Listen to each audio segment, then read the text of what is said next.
और अब कुछ खबरें खेल के मैदान से। बहरीन ने पाकिस्तान को शिकस्त देकर AVC Asian men's volleyball nation cup जीत लिया। मनामा में होने वाले इवेंट के फाइनल में पाकिस्तान और बहरीन के दरमियान पहले सेट में दिलचस्प मुकाबला हुआ, जिसमें पाकिस्तान ने 23 के मुकाबले में 25 पॉइंट से कामयाबी हासिल की। लेकिन इसके बाद होम टीम ने शानदार कमबैक किया और पाकिस्तानी टीम को दबाव में ले लिया। बहरीन ने दूसरा सेट 16-25 के स्कोर से जीतकर मुकाबला बराबर किया और उसके बाद अगले दोनों सेट्स भी 17-25 और 18-25 के स्कोर से जीतकर टाइटल अपने नाम कर लिया।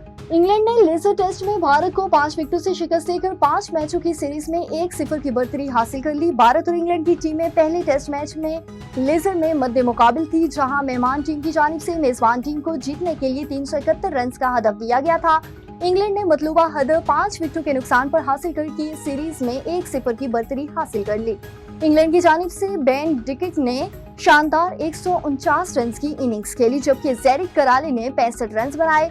जो रूट ने 53, जेमी स्मिथ ने 44 और बेन स्टोक्स ने 33 रन की इनिंग्स खेली है। इससे कबल भारतीय टीम ने पहली इनिंग्स में 471 और दूसरी इनिंग्स में 364 रन बनाए थे। और कैनेडिया ने बहामास के खिलाफ शानदार फतह हासिल करके ICC men's T20 world cup 2026 के लिए क्वालिफाई कर लिया।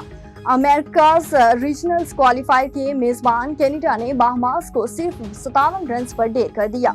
कलीम सना और शियोम शर्मा ने 3-3 विकेटें हासिल की, जबकि दिलप्रीत बाजवा ने 14 गेंदों पर नाकाबिल शिकस्त 36 रन बनाकर सिर्फ 5.3 ओवर्स में हदफ हासिल किया।